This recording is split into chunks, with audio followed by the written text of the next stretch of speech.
God, look at this. Ta-da. Okay, it is Tuesday, September 28th, 2021. We'll call a meeting to order. Please stand for the Pledge of Allegiance. I pledge allegiance to the flag of the United States of America and to the republic for which it stands, one nation, under God, indivisible, with liberty and justice for all. Okay. Minutes and reports received and filed. We do not have any this week. Okay.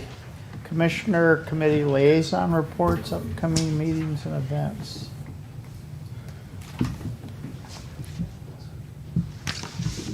Gonna meet with Luke Holtzsnyder hopefully this week sometime if we can get our schedules together. Talk a little bit about economic development. Eastside Business Association should be Friday, October 1st. I think that's about it the rest of this week, end of the month. Tomorrow I have a Heartland Port Authority meeting. Monday morning, Eric has arranged for a ambulance demo at your place, correct? Monday afternoon, Eric and I have a long meeting with some folks from St. Mary's. Okay. Today, this afternoon, I've got a ESGR National Guard meeting. Let's see, Wednesday is Christy's birthday. Thursday, we're meeting with a constituent. Friday, I'm gonna meet with Luke Holtzsnyder. And then, yeah, Monday, I've Wear them got, down, huh? wear them down for me. Yeah, yeah. All right. And then Monday, we're gonna play with ambulances. I think we even said Jeff could drive one. Okay, that's all I've got. Commission comments? No. Nope. Okay, resolutions and proclamations. We have a proclamation for the National Diaper Need Awareness Week. If you would come forward. Come on. Come on, guys. Okay, I'm gonna skip a lot of the whereases, but whereas diaper need, the condition of not having a sufficient supply of clean diapers to keep babies and toddlers clean, dry, and healthy can adversely affect the health and well-being of babies, toddlers, and their families. Then we're going to go down to the very end. Therefore, we, the Commissioners of Cole County, do hereby proclaim the week of September 27th through October 3rd, 2021 as National Diaper Need Awareness Week in the County of Cole. And then there's some other stuff. But anyway. Thank you very much. Thank you. All right.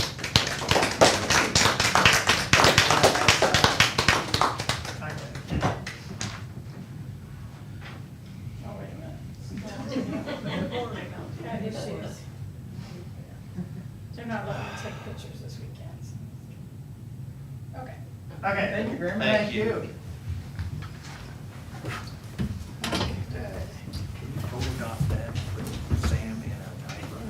I was thinking, Do that for the That's me, it's gonna website. take a while, we're all three with them.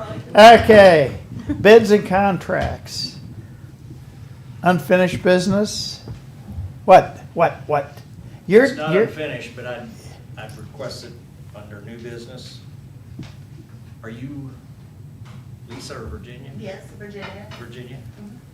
Okay. Oh, If you would. Yeah, fix the top of that. we got you on here somewhere. I know, it's way down the list though. Yeah. Okay. New business, accounts payable review. We don't have any accounts payable this week. Okay. Do you want me to move you to the forefront? That was what I was asking. Okay. If you would Well, then do we so. will deviate We'll from. do that for her. We will deviate and request from Laverne Roads for 2020 delinquent tax sales property surplus. Here's the original request, and this is her daughter Virginia. That's what you emailed us, right? That's what I Yeah. emailed you. Yeah. That's what I approved needs to go to the clerk. I think I told you in my email, the surplus is $1,803.23, and they're just requesting that surplus. We had Jill look at the request, and she thought it was fine. So So if you would all would make a motion to approve that, I would appreciate it. Yeah, we've done it before, so. Okay. The proceeds over what was owed on it would go back to the family, right? Correct. So, So would you like to make a motion? yeah, how do we need to word that? I would just make a motion to release the surplus from the sale of the East Miller Street property. Tax certificate of purchase 2019-0004. If you need any more than that, just let me know, we can add it to it. Second. All in favor? Aye. Okay, Thank you. you're Thank welcome. you. We'll get in touch with you as soon as we get the check from the treasurer. Okay, thank you. Okay, we will go back to our agenda. Signing of the Apple Developer Program Agreement. So this has to do with the new apps, web apps that we're having developed by Civic Plus. As part of that, we have to create our own Apple developer account so that we can put our apps on the App Store. So I have registered for it, and they have sent me a letter asking that we do a letter allowing, someone has to have legal authorities to do the county business as far as this Apple app goes. So I've just used their letter as a template and created a letter, and I think I sent it to all of you, and Jill already looked at it, and she said it looked okay to her, so there's one for me to check it. Yeah. Just need to get that approved. I'll offer a motion to sign the, excuse me, Apple Developer Programs Agreement, reference case 101-4929-31262. Second. All in favor? Aye. Okay, I'll get one of those put on. okay. Sam, need it. I need to sign one, okay. There we go. You guys need a copy, a hard copy of it. Your Jeff. Okay, then we will go to first reading of budget adjustment number 19. This is for $42,675. There's no action today. This is a changing of the budget, and this is for the sheriff's department for selling of surplus property above what was budgeted. So I'll bring it up in 15 days, Okay, 10 days, sorry. first reading of budget adjustment number 20. This is for $15,124. This is a new grant for the bailiffs, it looks like, for the courts, for the mental health division of behavioral health. I'm not sure if you know anything about it, but anyway, there's no action today. We'll bring it up in 10 days. Okay, It's just an additional grant. okay. Approval of the updated purchasing policies for the county. So with the bid amount going up to 12,000 from 6,000, we had to update our purchasing policy. So I updated that within the policy, and I had Jill, Debbie, and Kristen review it, and they were all okay with it. So I'm just needing your guys' approval on it today. This is as a result of a statutory change, correct? Right. Okay, so I'll make a motion to approve the change in the purchasing policy. Second. All in favor? Aye. Aye. Okay. Approval of furniture order for public administrator. Good morning. Morning, Ralph. So last week I sent you all an email with a quote from Samco's, and I've talked to you all previously. The last 14 months I've been looking at trying to piece together an ensemble, if you would call that, of total office furniture footprint for my office.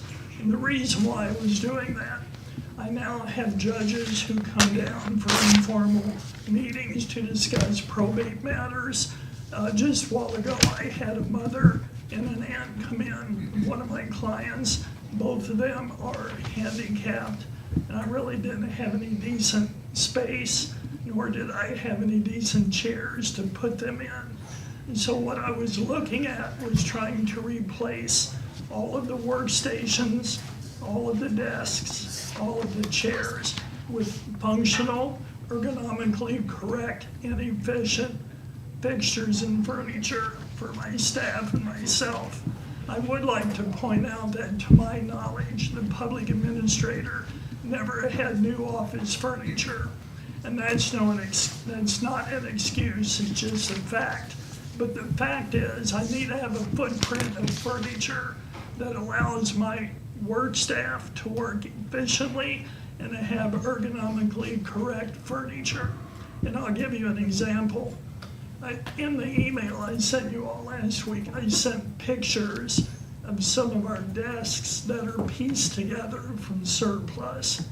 And a couple of those desks, for whatever reason, the right leg or partition is missing. And so what we had to do was scoot a file drawer that's on casters underneath one end to keep it up. And it's a desk that's used every day. The chair that I use actually came from Judge Green's surplus upstairs in the courthouse. And the armrest on the very end looks like a pit bull chewed him off. I think it's just dry rotted more than anything. And so what I was asking your all's approval for is to purchase a package of furniture from Samco. I have been negotiating with them since last May. And I guess due to COVID, due to supply and demand, actually the cost of the furniture package has gone up twice. And it's went up a third time on the 20th of this month. But since I had the proposal back on, what was it, the 17th of September, if I can get that approved, I can avoid another increase of approximately $1,650. Originally, I was going to wait and request the furniture purchase next year, but with the fact that the cost continues to go up, I truly feel like I can save the county money, several $1,000s, by getting it this year. So that is my request. And I'd be happy to entertain any questions you might have. And Mr. Eichen has agreed to stay with the proposal that, I talked to Jeremy last week. I asked him point blank, are you going to stick with the RFP, the request for a proposal? He said he would. right.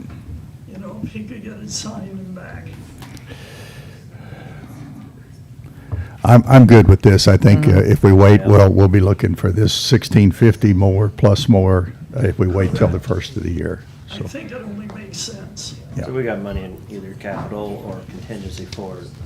And he's really needing it too, so. Right. I would have approved putting it in next year's budget, so we can save money now, and we've got the money to do it, so I think it makes sense. I think Judge Green's chair, though, sounds like it has real character to It it. has real character. Yeah. It had a real character in it before, so. Yeah, I'm fine with it, yeah. And then I do have a quote for you guys to sign. Okay. And you know, the tradition is, once you redo an office, you have an open house after hours with hors d'oeuvres like shrimp and then cocktails. We're still waiting for that down there at IT, but Well, no problem, I'll have my wife host it. okay, Jeff. Okay. I'll make a motion, we approve the purchase of the office equipment from Samco for the $1,602.07. Second. All in favor? Aye. Aye. All right, thank you all very much. $16,252.07. I might have said 1,600, so. Okay. Link, what's your autograph? Well, okay. Okay. Discussion of countywide siren repairs.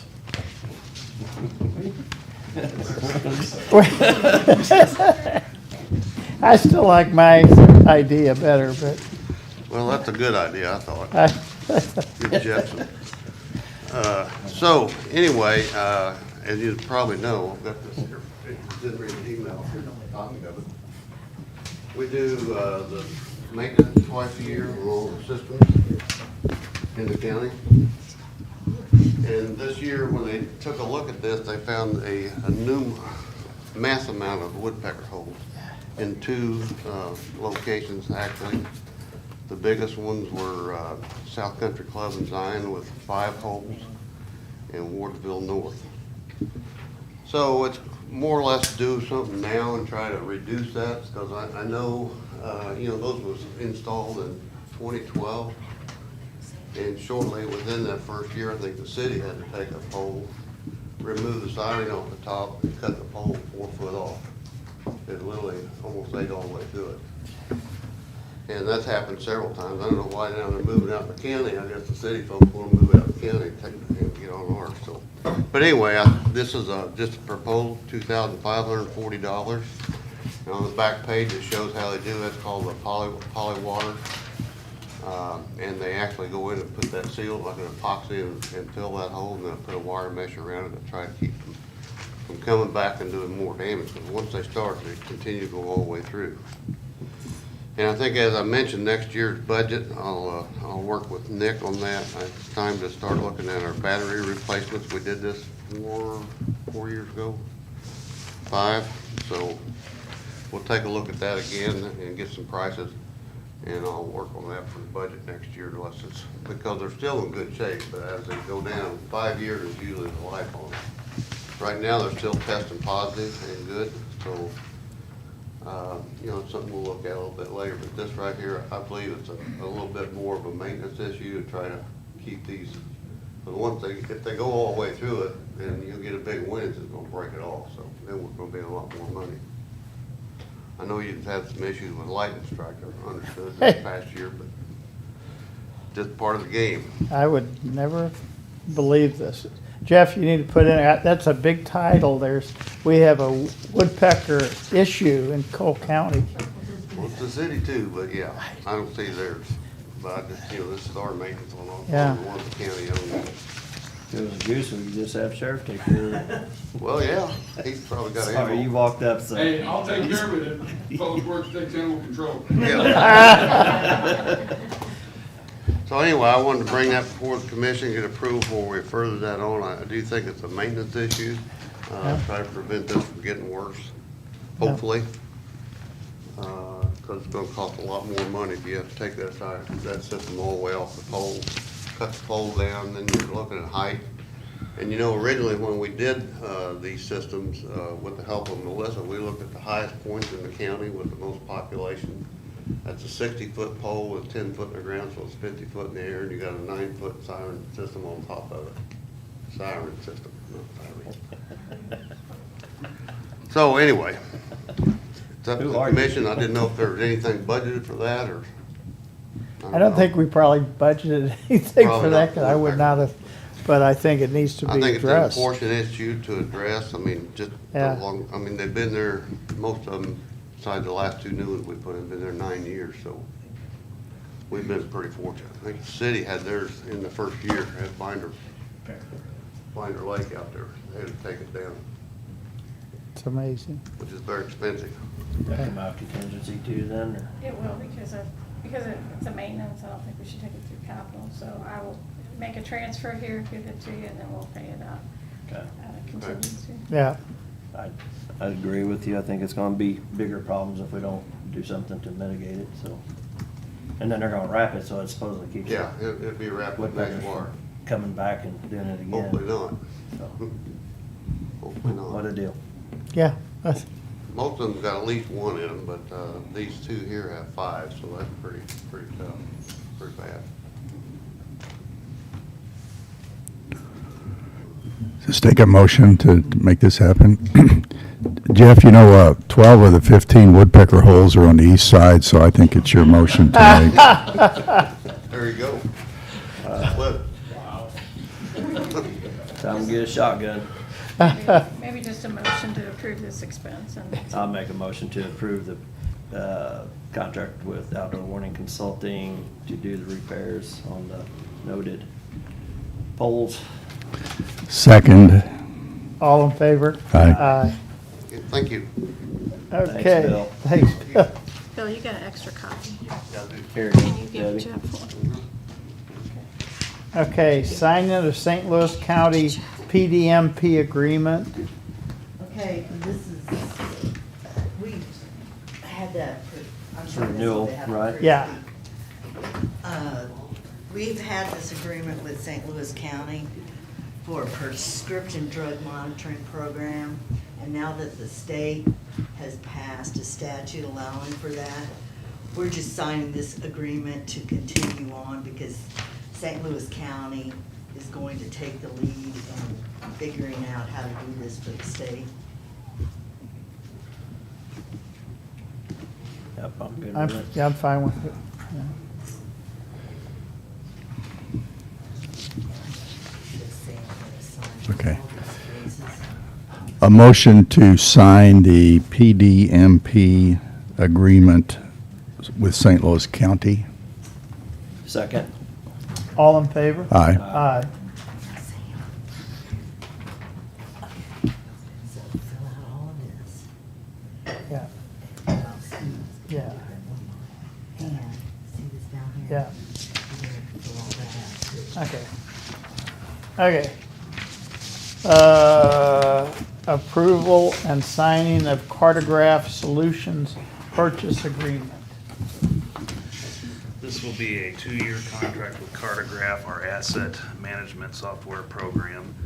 If you remember, we implemented this last year, late last year, and used CARES Act funding to pay for it. The contract was signed, give or take, about December or November of last year as a 1-year contract.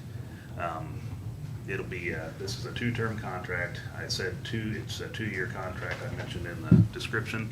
It's actually 2 years and 2 months.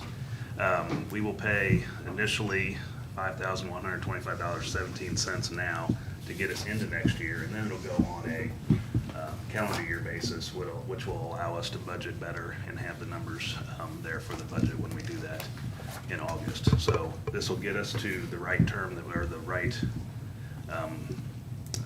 fiscal year basis to make it work for our budgeting. So the first term is $35,876.20. Second term, $32,288.58. And again, this is with Cartograph Systems, and I would recommend approval.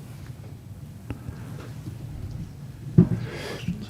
The what you mentioned, it was, we used CARES money previously.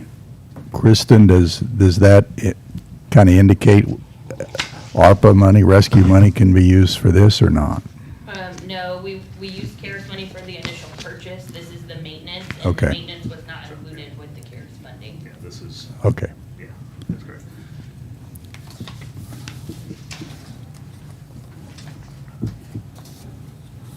I'm good with it. Mm-hmm. Good system. Okay. Motion to approve and sign the Cartograph Solutions purchase agreement. Second. All in favor? Aye. Aye. Okay.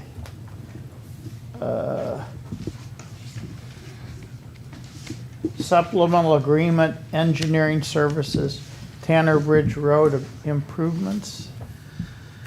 So back on May 16, 2017, we did a contract with CMPS to do survey and design our safety improvements on Tanner Bridge Road from Route B out towards or south of Highland Way. That amount was $64,795. We were looking at 5 locations.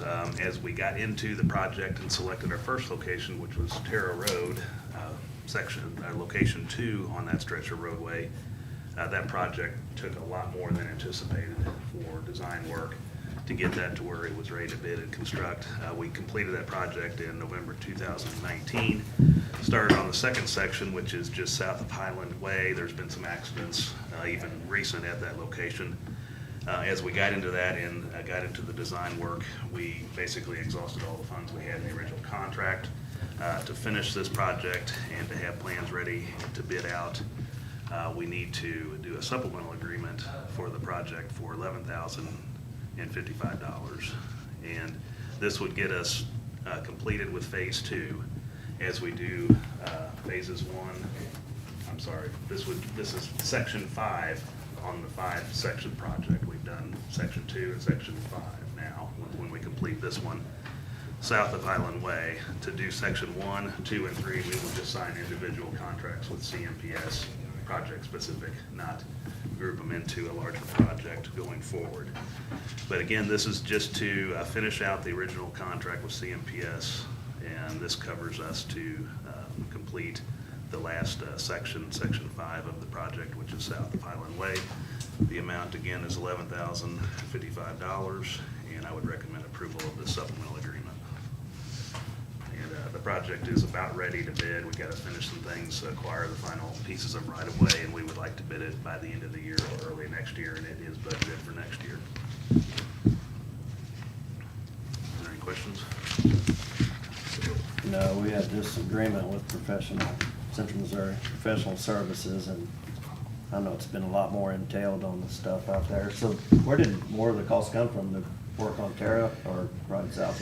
Terra had took on a it. lot more than we had planned. It was a very involved project. It was a little tricky to get it to work in, because if you remember, that intersection was on the downside of a bad curve. We also got the right of way all the way down that to the bridge too, so. Yeah, I mean, we had to do some extra clearing, had to design it to go a little further away into an area where we had to do some more clearing, had some water line relocation we had to work with District 2 on. So it just became a lot more involved than we could have possibly anticipated at the initial phase of it, so.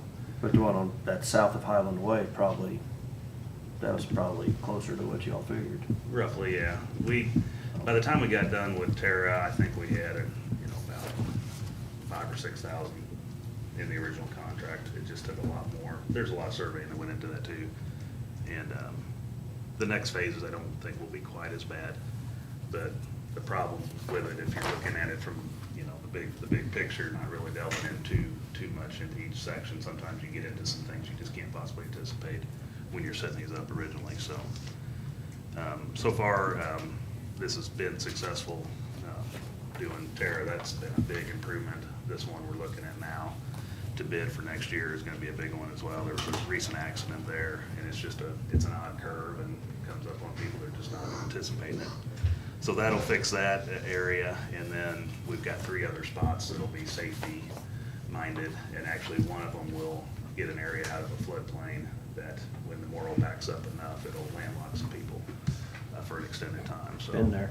Yeah, yeah, you have. Yeah, we lived up you know there. what we're talking about, Jeff. So So I really think that we've got a couple new subdivisions in Warrensville. We got another one coming in off of Friendship. I think you're gonna have a lot more traffic trying to bypass the Route B and those areas. And Tanner Bridge is gonna get a lot of use. I think it's good to try to push these safety issues ahead sooner than later.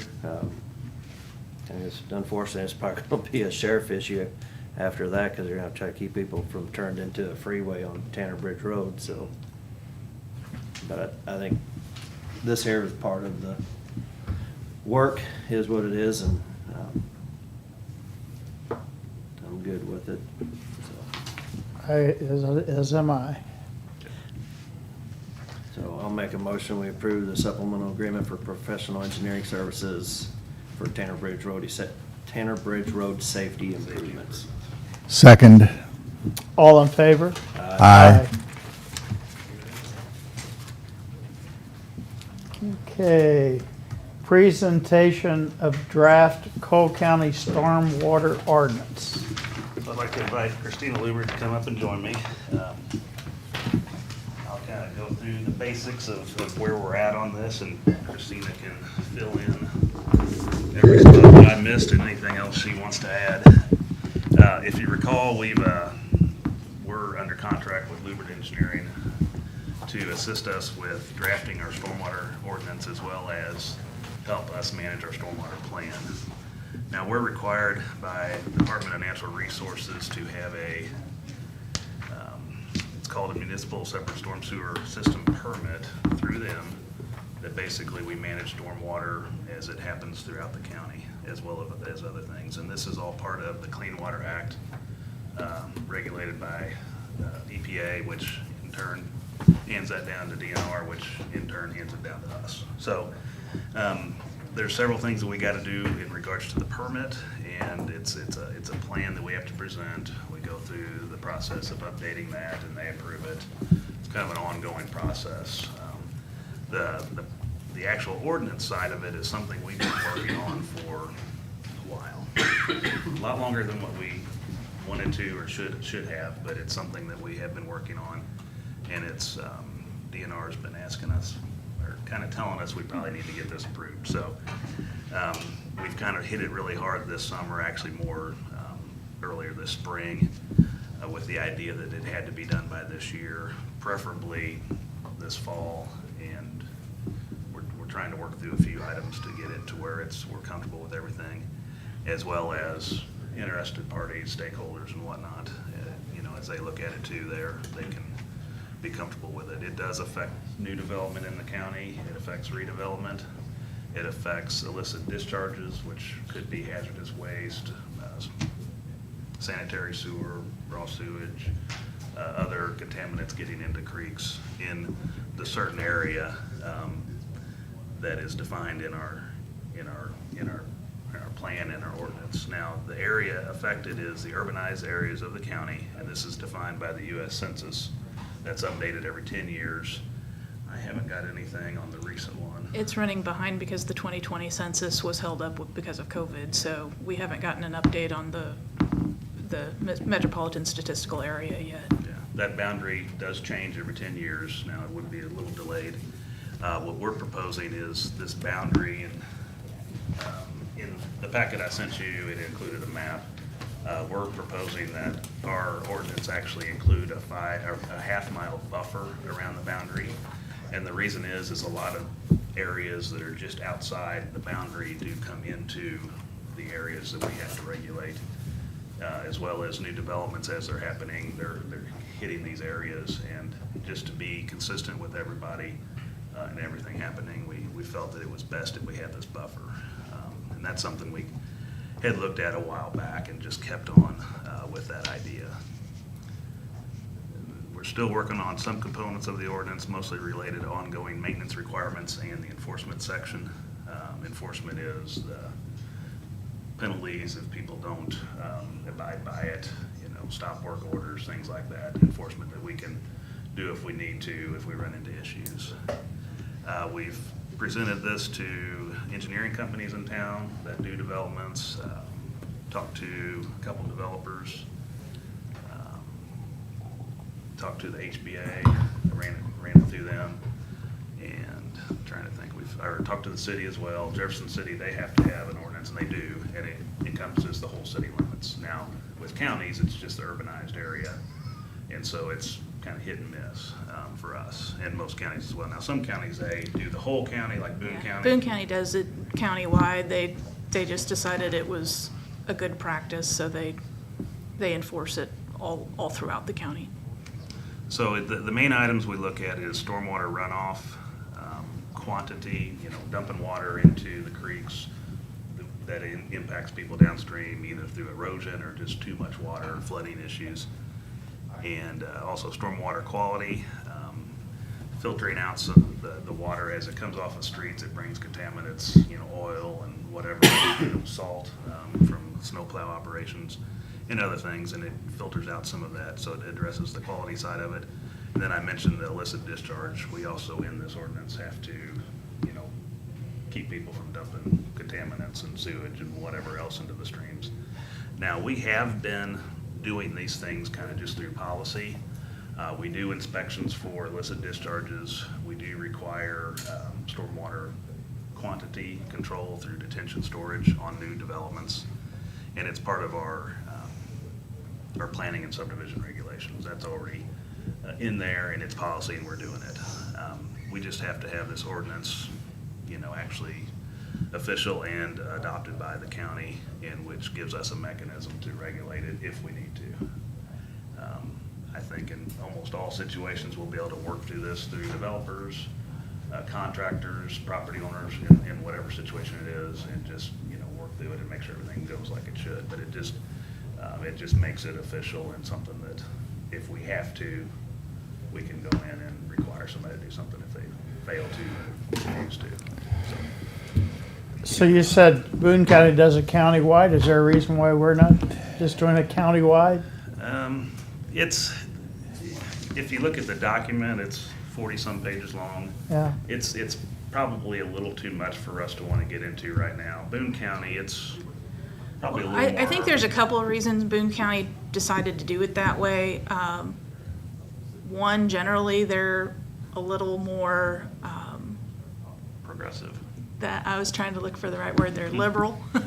But also they've had more development in their out-county areas than I think that Cole County has. You know, when you go and you listen to a county commission meeting up there, you're listening to plats from, you know, everywhere from Harrisburg area, Hallsville area, and sometimes they're just outside those little burg limits, but a lot of those are, you know, bedroom communities to Columbia.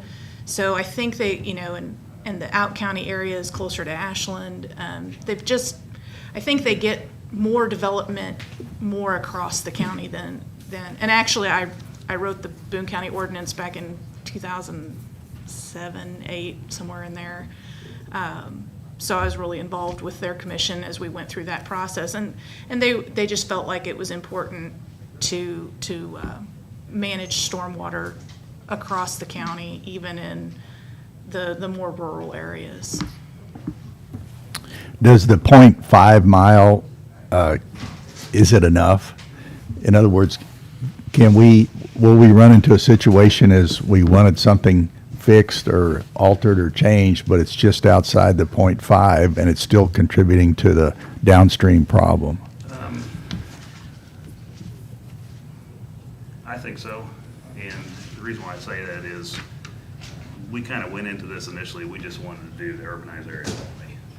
Just through conversation with Christina, previous county commissioner, Chris Sheffield, he was involved in it. This goes back a few years, and we all kind of came to the agreement that we really ought to have a buffer area that just kind of protects it.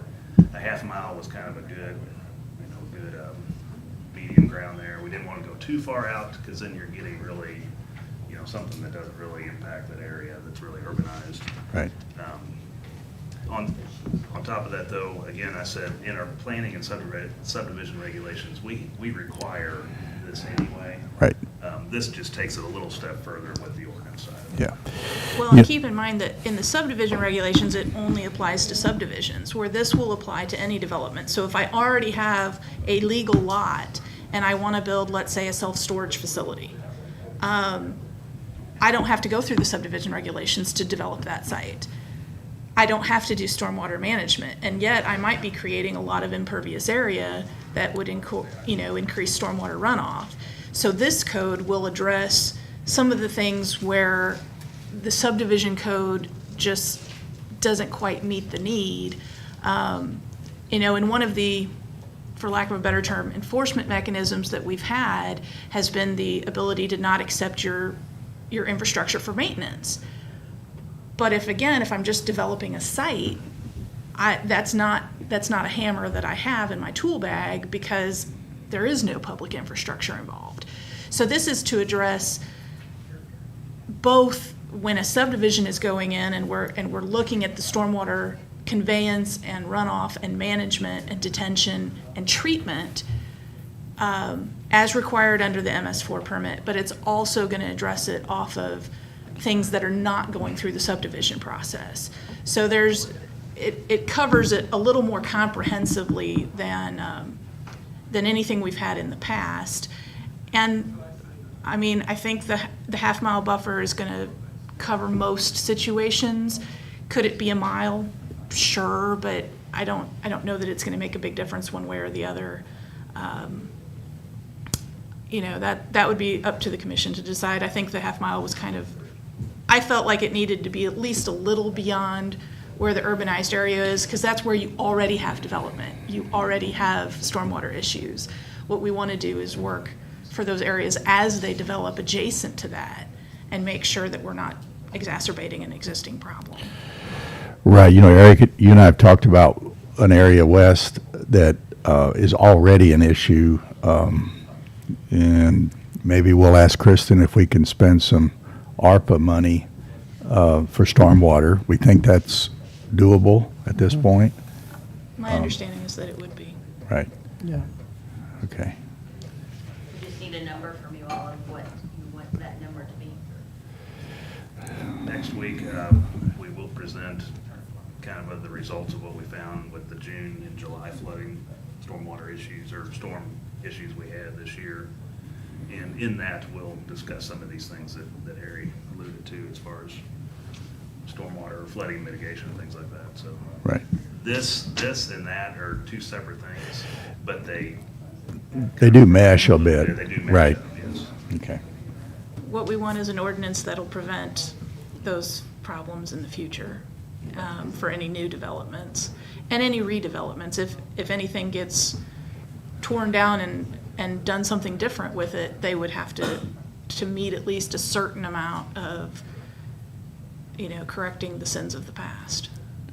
That's a good way to put it, the sins of the past. And I mean, they exist right now, and we have to address some of the sins of the past. These are going to prevent sins of the future, we hope. That's the goal.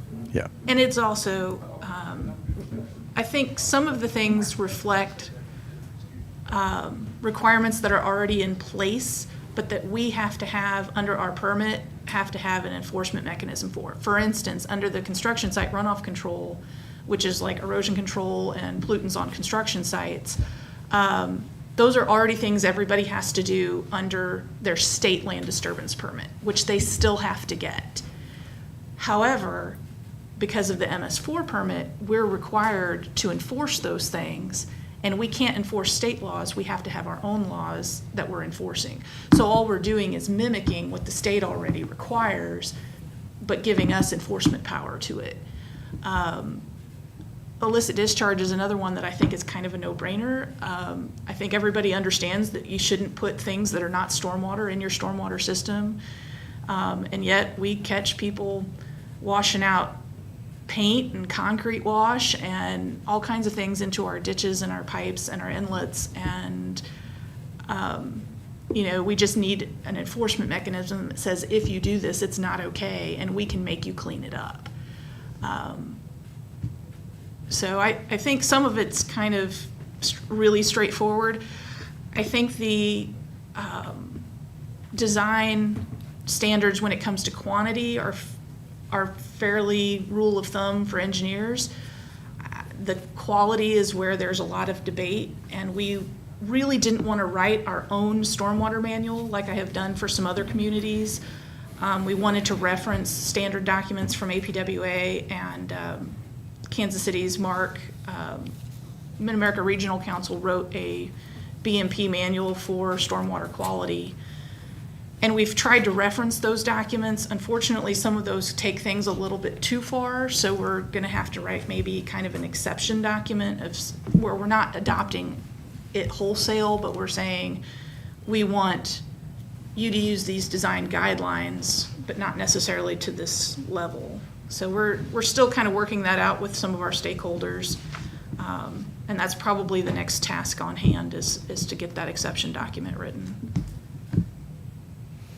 So it's been a pretty big effort. Like I said, it goes back A while. I'd hate to say how long, but we've kind of gone Well, I back. think my initial contract was 2017, so it's been underway.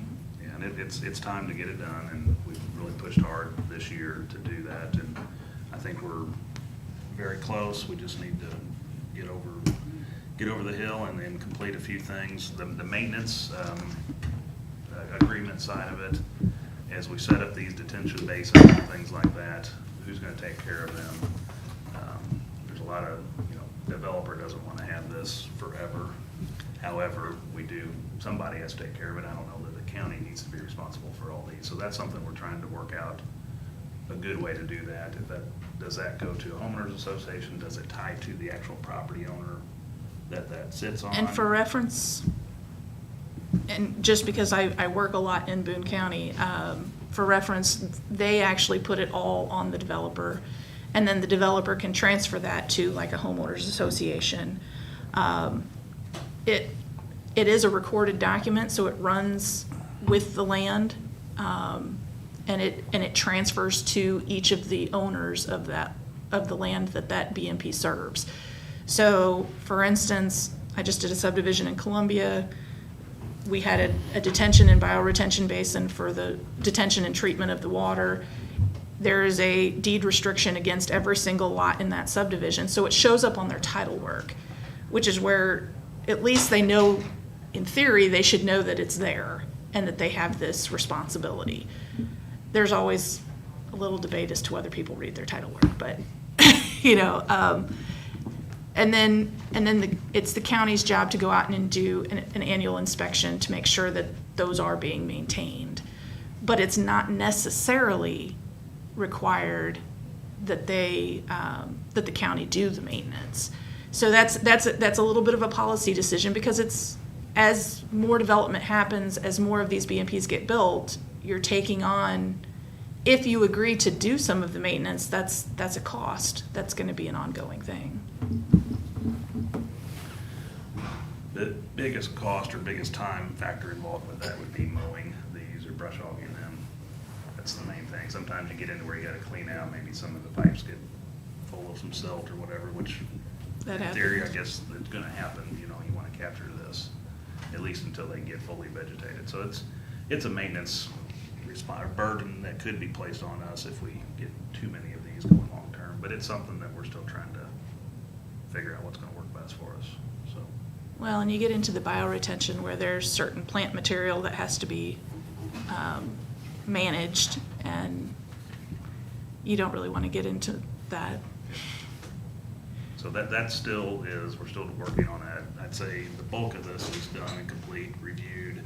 Several people have looked at it. We got really extensive comments from CMPS that were very helpful, as far as things that we thought were very clear but weren't as clear as we thought. So we tried to, and I wrote a memo back. Did you share that with CMPS? I did not, but.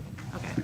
Well, I did a response to all their comments, and some of them we made minor changes. Some of them we explained why we weren't going to change it.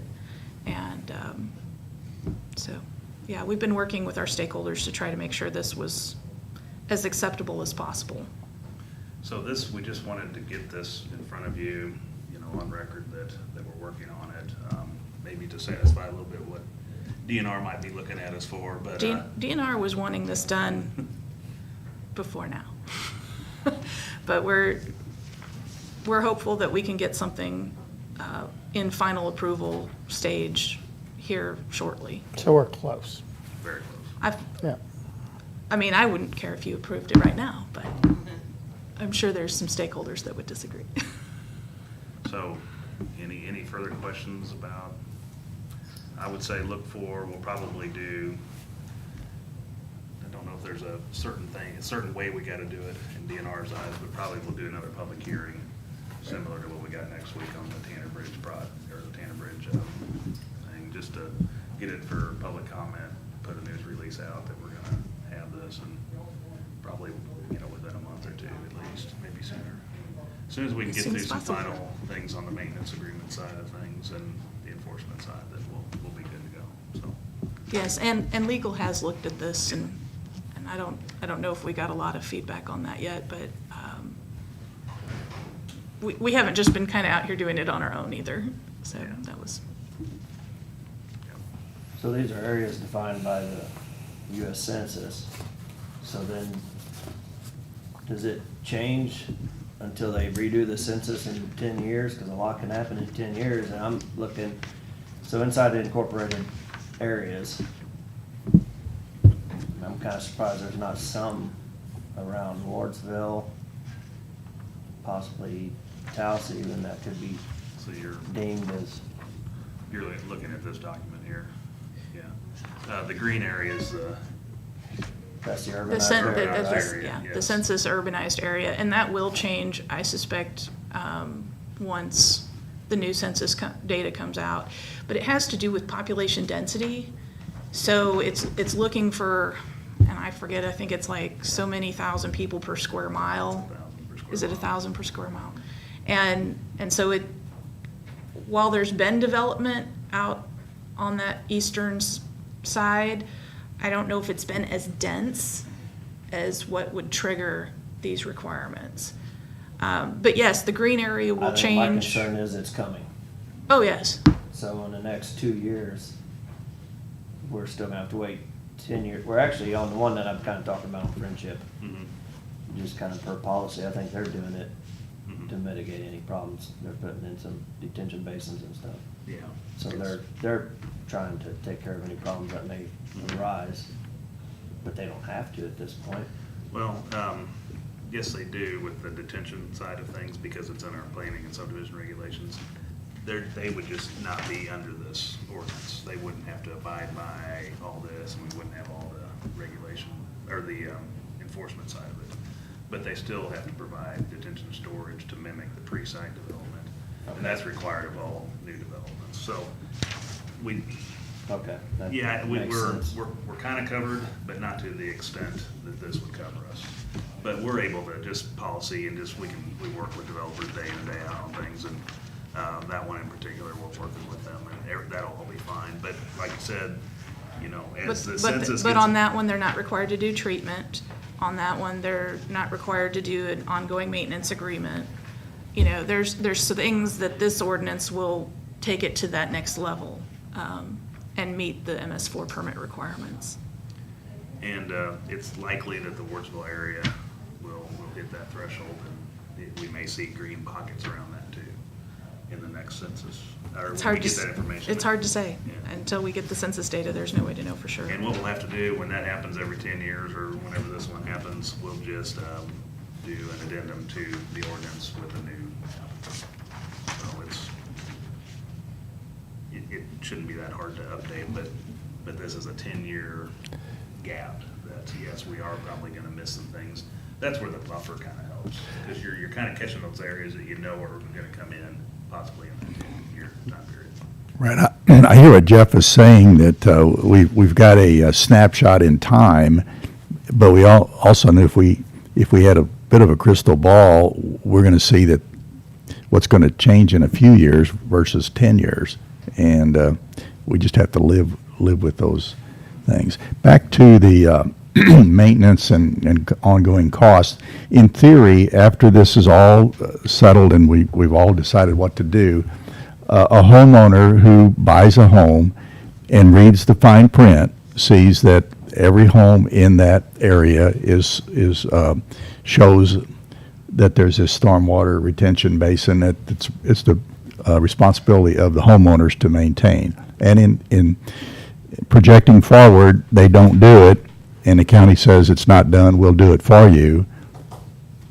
For a fee, of course. Whatever costs are involved gets assigned to the homeowners association or is allocated to each of those properties. So at some point, the county is reimbursed for its expenses.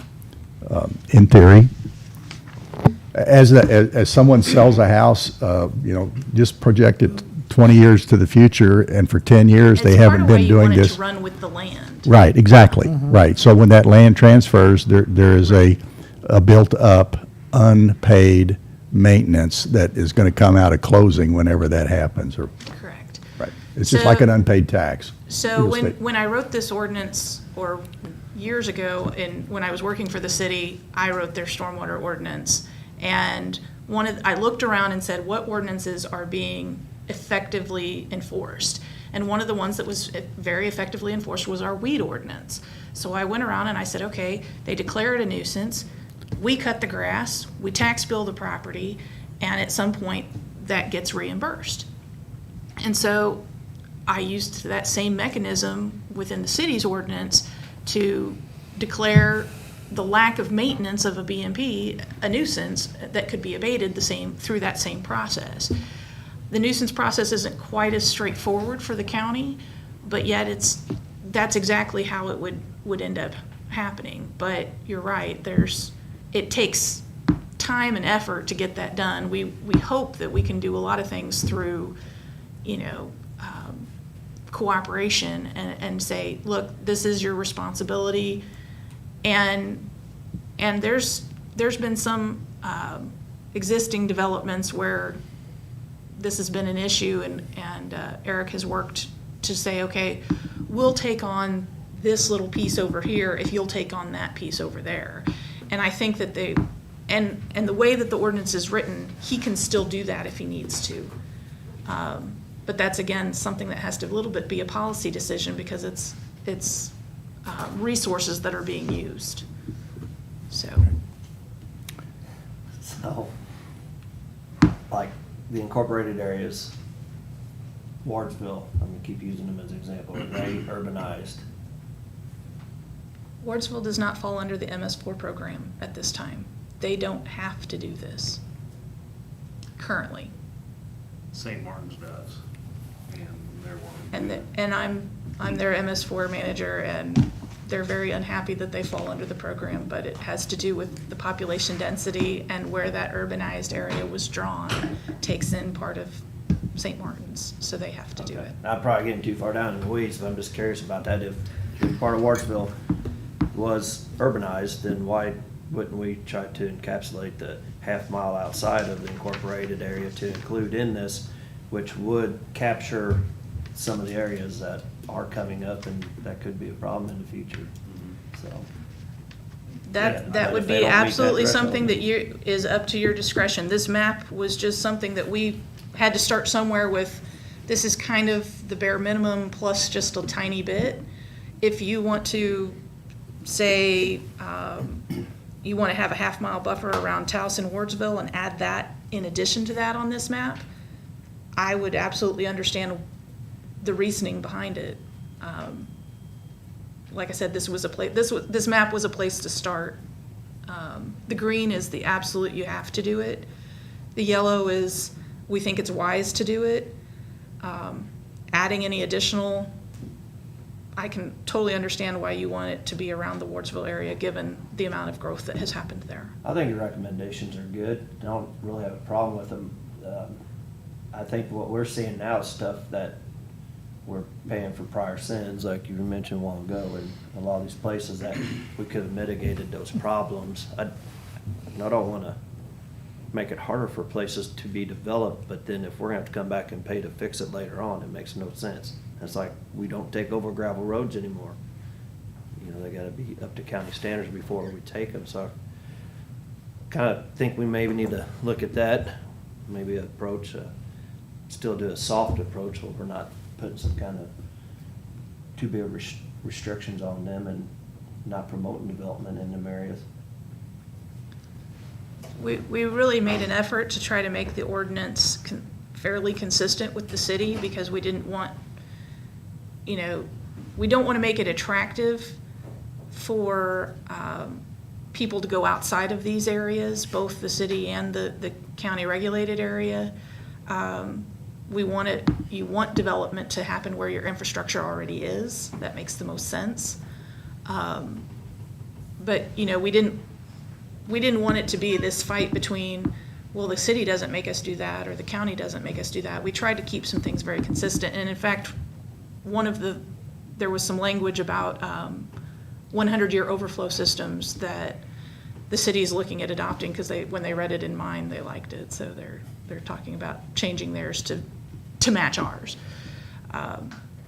But most of the language is I think very consistent, except for the adoption of the MARC manual, which like I said, I think the exception document will solve a lot of that, so. I think the biggest thing we see is on the quantity side, just the flooding issues, and that is sins of the past that happened many, many years ago before any of this was even thought about or anybody was concerned about it. Now we're seeing the problems happen. We haven't had recent developments cause these issues. It's things that happened 20, 30 years ago, and when none of this was regulated. So I think in what we're going to talk about next week, we can mitigate some of those issues. Jeff, you bring up a very good point about areas where we know growth is happening, but it doesn't fall on this map. Do we need to think of some areas and go a little further out? I think definitely that's something we'll figure out. I think it's a fantastic idea. If you want to either extend the buffer out a little further or just say, add a half-mile buffer to Taos and Wardsville just because you have growth in that area, then I think that's a fantastic idea. And to your point, then they're gonna go a half mile farther and get outside of that and develop it. But they because get look at the to a one on point where Rolling it doesn't Road. pay to be further, though. Rolling Road's just outside of that, and, they can buy it for that much less because they don't have to deal with these kind of restrictions, so it's probably a double-edged sword. Yeah. It is Wait. to an extent. And like I said, this is just a draft. I think we need to, just some questions we had, y'all probably had them before, so. Well, we all kind of, we think Wardsville, it's, That's definitely an area of growth that Yeah. is of concern, so. yeah, and we don't know where the census is gonna come down on it, and if it could be Correct. that they're, in a year or so, we find out that they're in it.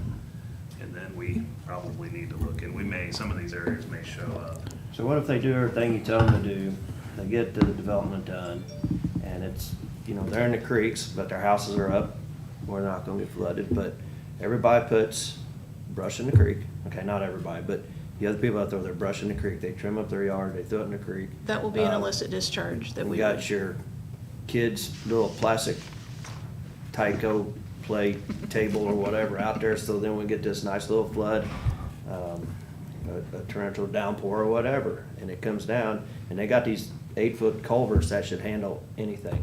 But then you have toys and brush getting hung up in there that shouldn't. So then what happens? There is a section in here, and Christine, you can get more clear on the language, but there's stream buffers in here on a regulated stream by Corps of Engineers. You can't disturb any area within so many feet of that. I think it's 25 feet. The stream buffer will provide some blocking of debris from getting into the creek in the first place. It would probably a stream buffer would stop a plastic table from getting in there. The illicit discharge ordinance will also make it specifically illegal to place non-stormwater in a stormwater ditch, and we have in other communities used that ordinance to make people remove any brush from the ditch.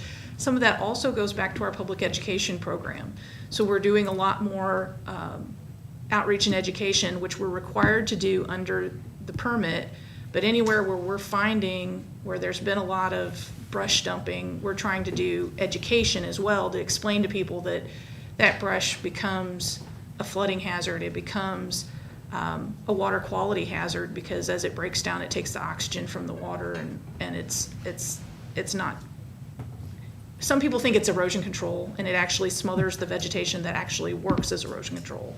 So we're trying to educate people better about dumping in creeks, because that's not okay. But no, you're absolutely right. I've totally seen where flooding has caused because somebody thought that their creek was their trash can. Yeah. You don't think about getting, 7 inches in that hour, and then all of a sudden your kids' toys are blocking up the culvert, and then the person that's next to the culvert, who is normally safe, they get water backed up. And then the developer gets beat up for it. Oh, absolutely. And he did everything he was supposed to do, so. Well, some of this will go to the ongoing enforcement, making sure that some of it goes to better public education so that people keep material out of creeks that's going to cause us these kind of problems. We also have some language in the ordinance about elevation of homes next to waterways to try to make sure that the 100-year event can pass by without any fear of that getting into the house. You're right, clogs don't listen to 100-year events, but trying to build these houses at appropriate elevations. There's definitely times where we didn't have a 100-year event that water still got in a house because the elevations just weren't right. So we're trying to think ahead to those problems and mitigate as many of them as we can. Now, will you still get calls the next day after a rain event? Probably so, because it's just an imperfect situation. And we set design criteria based on a certain acceptance of failure. We say we want this system to handle the 10-year storm. That means in any given year, I have a 1 in 10 chance of that system being exceeded, because it's not financially feasible to handle every storm that could ever come. So, if you want to handle every storm that it could ever come, you probably will kill development. So it's finding that middle ground of what is reasonable and acceptable for certain roads to have occasional flooding events. But for the most part, trying to keep this so that our system can handle the water that comes to it. And in our Hi, Gary. This is Dr. Myron. And to further her point, the ordinance will actually have some criteria on basement floor elevations within certain feet of where these flood events that actually bypass the storm sewer and go beyond and all that, they would be covered, so. Okay. Well, you're gonna come back to us with the ordinance, so. We'll come back fairly soon. Yeah, I think, The area, you know, the additional buffer area around some certain specified locations, I think we need to look at a little more harder. And a few But we other don't have things. to make that decision right now. We can always change No. this. We don't have to wait for the next census either, right? We can, We can Change our- amend this anytime we want. okay. If It's a you, living document. if you wanted, Definitely. if you want us to bring it back with buffer around those small communities adjacent to us, I think that's a great idea. So it's just a matter of telling Andy to make a new map. What if you gave us two shades of buffer, yellow for a half and pink for the next half, something like that, so you could, Absolutely. the extended Yeah. buffer. Andy Myers, who is in our office, he does all our GIS work. He creates this and does a great job with that. He can make another map and I'll send it to you all, just for looking at discussion purposes. Do you have any inside knowledge as to when we will get some census numbers? I do not. I wish I did. I'm waiting just like everybody else. I know they've said that some of the, more, easily readable census data is gonna be coming out at the end of September. I don't know if that includes that data that you're, looking for, but I know they said that, there are some data sets coming out at the end of September. We're basically there, so hopefully soon. The city has about 4 or 5 versions of redrawn Yeah, ward the maps. tabular data, I think, and put it together somehow with, the census boundaries, so I can ask Buster about that too, but, that won't be the boundary that, she's talking about. The urbanized boundary. And then there's also been some debate as to whether urbanized areas would be redefined by the federal government. And that there's been talk as to changing the threshold. It's in the past, it's always been 50,000.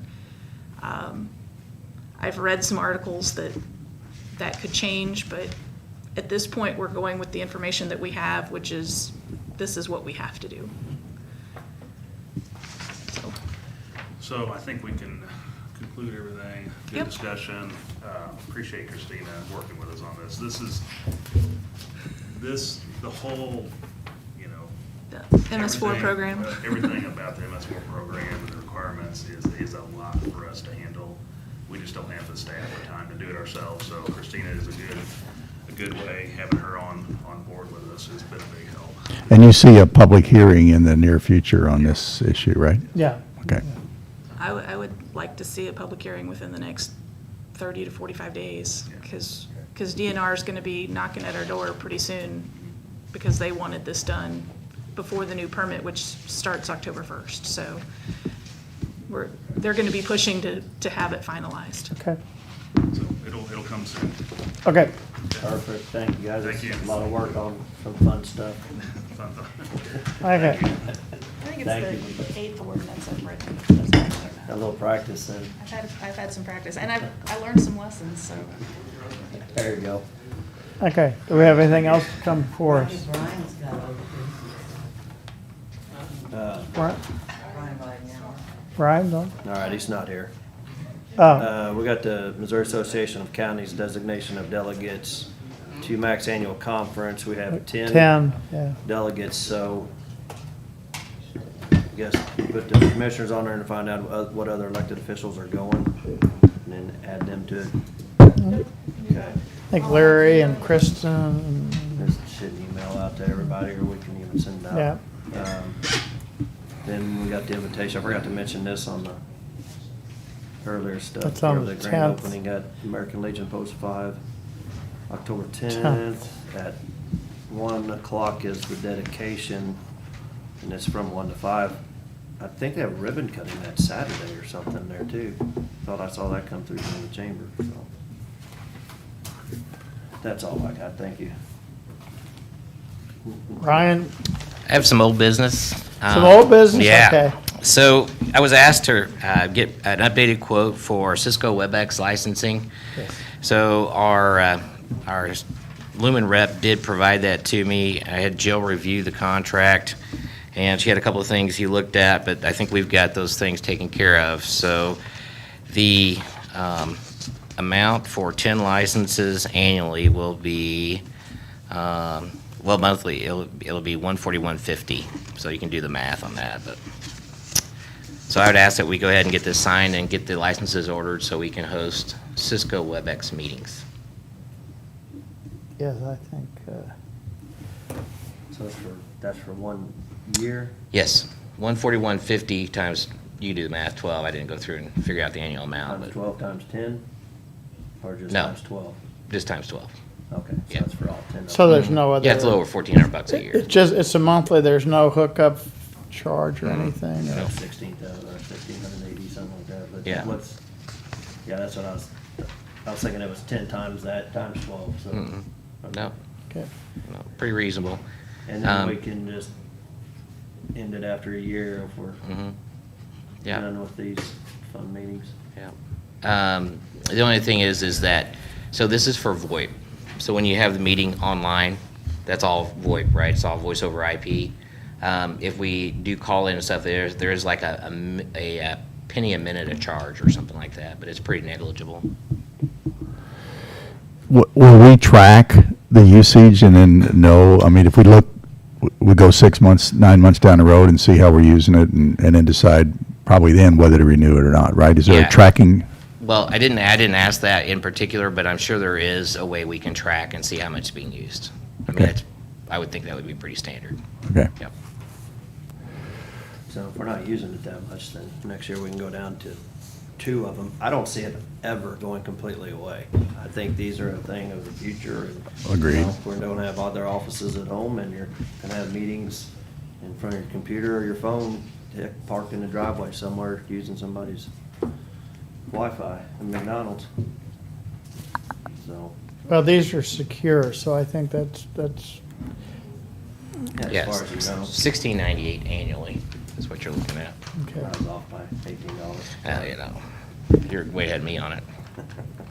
If I could make a suggestion, once this is set up and ready to go, that Brian sends out an email asking people to give up their other, just like now I'm paying for, what is it? Zoom. Zoom, to ask people to stop paying for that, use this. you know, kind of- Yeah, Right, it's for use for countywide. Well, yeah, That was we my can understanding. Eliminate those if we're gonna do this. Right, so coming from Brian, it may have some, Just don't write the check. okay. well, and we can use relief money for this for the first year, right? Because, I mean, the main reason we're doing it, I mean, about every, Well, the COVID meetings. the COVID meetings Yeah. are WebEx. Is And I this would- a needed motion here to? Yeah, I just need a Okay. motion to approve the signing of the Cisco WebEx licensing order. Motion to sign the Cisco WebEx licensing order at $141.50 a month for the 10 users, $16.98 per year. Yes, sir. Second. All in favor? Aye. Aye.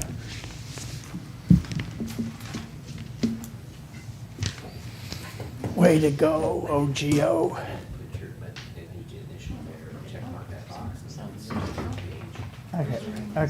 Okay, I will do that. Some of those Zoom contracts were a year long, so we'll have to see. Okay. Anything else? I did send you guys an invoice from the Economic Development Jeff City for the third quarter. I just need to know if you guys want to set up a meeting with them, or you want me to just go ahead and pay this invoice. We're supposed to be getting quarterly reports from them, which I have not seen. They've just got their executive director, I don't know what his actual title is, president, CEO, something. They just got him in, and he's not really gonna have anything to report except for that he's in, and I mean, it wouldn't be bad, he can come up, everybody can meet him if you want to, but I think we're committed to pay it. We didn't make it contingent upon X, Y, or Z. And he has been there about 2 weeks, and he submits weekly reports to us by email, right? I've seen. Yeah, And maybe I've seen. he's already done 3 of them, perhaps. So I think we should go ahead and pay that. And I will be meeting with him Friday, and as Jeff was saying, he's gonna be meeting with him too, so. He also attends the Heartland Port Authority meetings, and he'll be at the one tomorrow that I'll attend, so. yeah, I'd say if we give him some time to get settled in and then have him come visit with us if he wants to give us a report. But right now, I think it's a waste of his time and our time to make him come up here and do a dog and pony show for 5 or 10 minutes. So we would pay a quarterly payment, which is 30, or is it? It's 30,000 even, yes. Okay. And this goes, well, it's actually, This is the July, August, September payment, so. Yeah, I agree. I think we're obligated to pay it. Mm-hmm. okay, well, I'll get it processed then, as long as you're getting weekly, that's I would think we qualify for what that is. And then I did have another thing as HR part, the FFCRA, the extension that the president did for the COVID 80 hours expires in 2 days. And I've not heard anything about that being extended. I've not seen anything. As of yesterday, it had not been extended. Just put it on your radar. I'm sure there's going to be employees, be it have it or be quarantined, that's going to come up after the 30th. We actually have one case now that's probably going to extend over the 30th day. So as to what direction you guys see us going with that, we'll just need to know. I don't think it's gonna go away in 2 days just because of the calendar, so, There's been no federal extension that Yeah. I've heard of. And the usage has been less than I expected when you all reinstated the 30-day, or the 80 hours voluntary up to the end of September. So it has been less than I expected it to be. But of course, there's still cases developing, so it could go on.